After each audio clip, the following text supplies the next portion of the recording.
Hi, this is Corey Johnston, and today's lesson is going to take place in the third chapter of Peter's first epistle.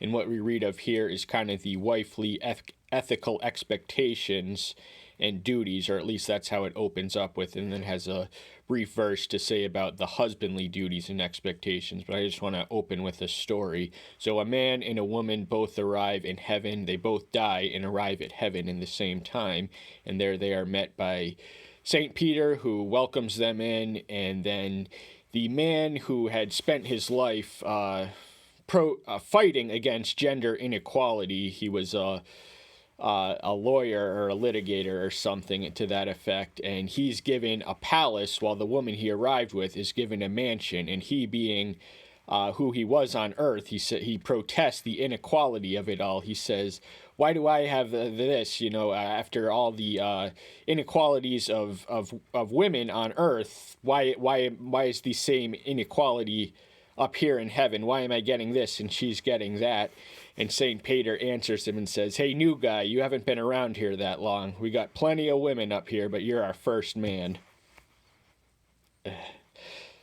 So even though, not every woman is automatically and unconditionally heaven-bound and not every man is hell-bound, I believe there's going to be a lot more women up there than there are. The proportion is going to be disproportionate between women and men on earth and men and women on heaven. And women, in a lot of ways, they don't struggle. They're gentle creatures and therefore more messianic, and they're not as violently or dangerously sinful as are men, yet they still have their own challenges, and it is a struggle no matter what gender you are. We're all humans, we're all in this together, and he ties in the husbandly expectations as the unifier of it all. So the opening verse reads, in the same way, wives, be subject to your husbands, and that if any are disobedient to the word, they, without a word, might be won by the behavior of their wives. So in the same way, the same word subject appears in the 13th verse of the previous chapter, be subject to every institution of man. And then and also the 18th verse, servants, be subjected to your master with all reverence. So to be subjected is to be obedient, and unquestionably so. So wives are to be similarly obedient to their wives. Now the authority is necessary that he wields it, because democracy cannot exist between two people. Therefore, to the husband is ceded the right and prerogative to exercise authority in the household, and women can influence them, but they shouldn't usurp him. And if they are now much of his immediate audience might have been recently converted Christian women who were still wedded and married to non-Christians, and if so, any of them would disobey with the word, they without a word. Now, to preach without words is a gentle and artful form of persuasion. That's when we don't even reference scripture, we don't preach, we just act, and therefore embody the Christian meekness in this specific context, and that meekness will be a witness to the behavior of their wives, which springs from the one who calls them to behave and be as they are. So to preach without words is a lot more challenging, yet necessary to really win them over just by example and without even having to say the name. That's an accomplishment in itself. Having seen your blameless behavior in reverence, your world should not be outward, arranging the hair, wearing gold, or putting on dresses, but in the hidden man of the heart, with the incorruptible ornament of a meek and peaceable spirit, which is of great value before Elohim. So the first four verses are actually a single sentence. I just read verses 2 and 3. So to be blameless in behavior is to be the witness without words that they are living the Christian life and embodying the Christian character, and therefore witnessing where they are and fulfilling their end of the Great Commission. But he's telling them not to be focused on the world outside of us, the world of aesthetic beauty. It's okay to, keep yourself at fashion and up to date, and to look good and look respectful for those who you attend church with, but really you have your priorities backwards and disoriented, if you think that the outward beauty is any alternate or substitute for the beauty that glows from within. And this beauty is an incorruptible ornament, so every beautiful woman is going to die and decay, and they're not going to die the same way they looked right now. But the light that shines within, the spirit of meekness, which compels the woman to be unquestioningly obedient and accepting of her husband's authority, and the peaceable spirit, this is of tremendous treasure and great value before Elohim. So the priorities and the outlooks and the outcome is that we have to focus on what lies within the hidden man of the heart. The word man is capitalized, so that is an act of grace through which the Messiah dwells in our heart, and he is never so far away as the mention of his name. For in this way, in former times, the sacred women who trusted in Elohim also adorned themselves, being subjected to their own husbands, as Sarah obeyed Abraham, calling him master, of whom you become children, doing good, and not frightened by any fear. So their present calling and duty is nothing new. It's existed throughout history, and the most significant form he can think of is the father and mother of the Jewish people, Abraham and Sarah. So to be a son of Abraham is to live by faith. It's not to be physically circumcised or anything else. And that is established in Paul's 4th chapter to the Romans. But he's calling then to... therefore, a daughter of Sarah is one who does good and is in trust in the Father. Now, there are frights in every generation and every situation. We don't have enough time to get into every detailed one of them, but Sarah was frightened at the fact of her barrenness and infertility, yet she trusted, even though she initially doubted, as signaled by the laugh, that she would bear Isaac in her old age. Isaac's name translates as laughter. But they have the model of Sarah before them, and that's how they become, because he's writing to the new people of the new covenant and new dispensation, which are Israel and the church, and there's a continuity between them, of which he is a bridge as an old covenant Jew who is bringing the new covenant. To sum up, let all you be like-minded, sympathetic, loving as brothers, tender-hearted, humble-minded, not returning evil for evil, or reviling for reviling, but on the contrary, blessing, knowing that you are called to this in order to inherit a blessing. So, to get to the crux of the matter, he already outlines and presents the husband and wife dynamic of a Christian home. They both have, the husband's duty is to have understanding for her, and women are difficult to understand, so it takes a conscious and deliberate and diligent effort to orient your mind towards understanding even a woman you live with.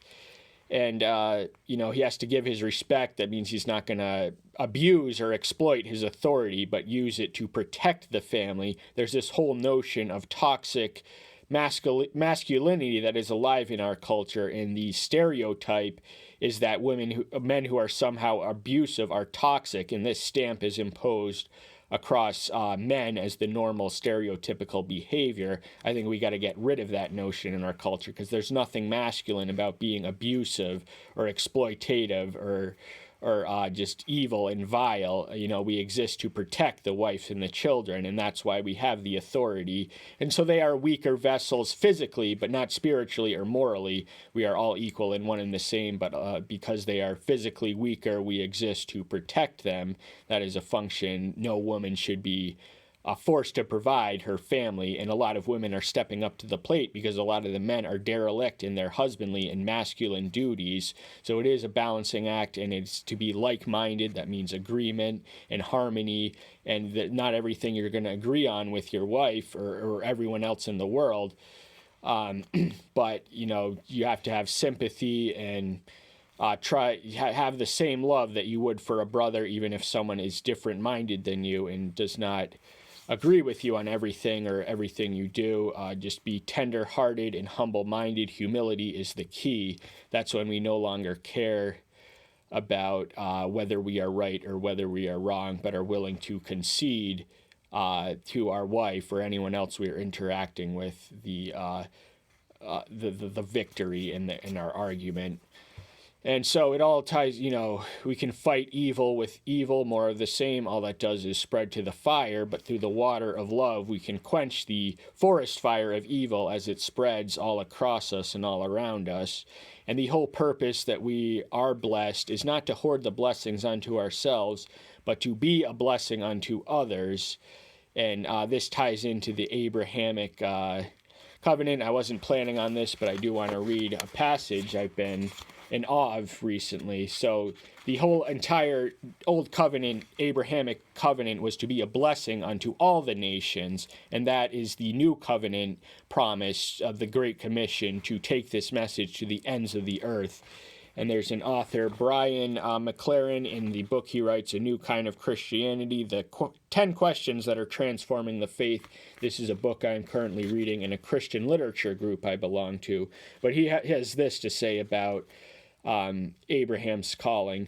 God calls Abraham and Sarah and imbues them with a new identity as the father and mother of a nation who will be blessed in order to bring blessings to all nations. So the entire reason of being blessed is not to hoard the blessings to oneself, but to extend the blessing. This is the natural response to reciprocate the love and the blessing we have been endowed with on high, and to spread his grace and really spread his kingdom of blessings in whatever way we can.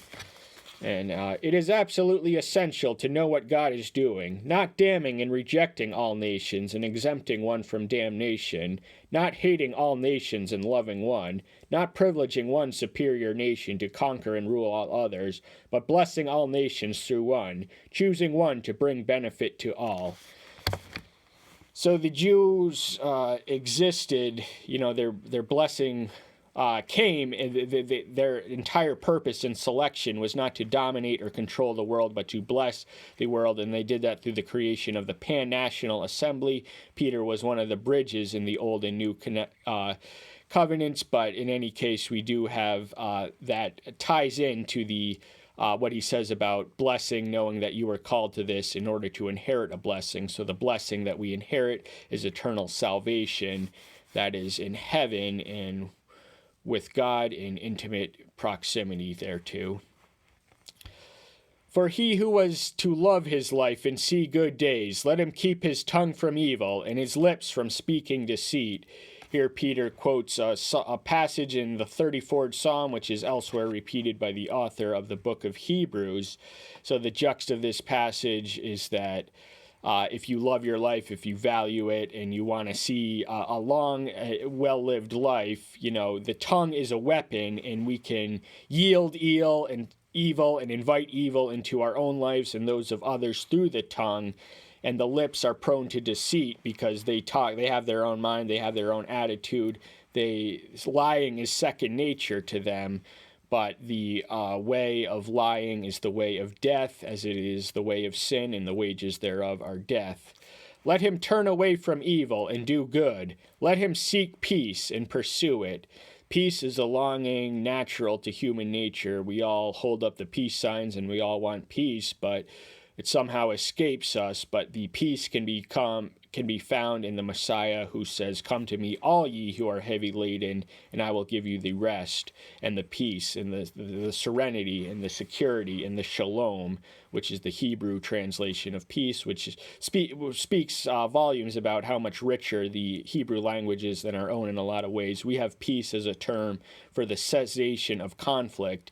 Their term, which translates as peace, shalom, indicates something more positive. It indicates a well-being from the absence of conflict and a spiritual serenity. And we have to pursue peace. Now, waging peace is more difficult than waging war. Waging war is the easy way out. It's easy to respond in anger and aggression, but far more challenging to use the avenues of diplomacy to mitigate an explosive conflict. And it's all tied to the power of the tongue. The tongue is a weapon, and we can use it to wield peace, or we can use it to wage war. It's all about the mind and the heart, the mind which controls the tongue, and the heart which governs it. Because the eyes of Yahweh are on the righteous, and his ears are open to their prayers, but the face of Yahweh is against those who do evil. So we have a clear-cut dichotomy between whose attentions and hears prayers are going to be received by Yahweh. Those are the ones who are living righteously, walking in the way, walking in his will, walking in the way, the straight and narrow, that is, they're going to have a direct access. He's never going to be further away than the mention of his name. And because their prayers are righteous, because they are righteous, these prayers will be accepted as sweet-smelling aromas to him. But those who do evil, their prayers will be evil because they are evil, and they do not have the access point that we who are obedient and faithful and true disciples have. So the potential and liability for any of us to do evil is always there. We just want to be aware of that and use the verse we're going to close on today as an incentive to maintain righteousness and be clothed in his righteousness. And our own righteousness is likened to as filthy rags on their best day, our best works before him who is without blemish. So we have to be clothed in his righteousness in order to access him in prayer, and he will take it to the Father in our prayers. Every righteous prayer that we ask in his name, we have the guarantee that it will be answered. The name is the controlling element. So you have to make sure that your prayer is aligned with his will and his character. But that's a different subject entirely. That's all the time we have for today. Thank you so much. I'm so glad you're here. Stay tuned until next time. I'll see you then. Bye-bye.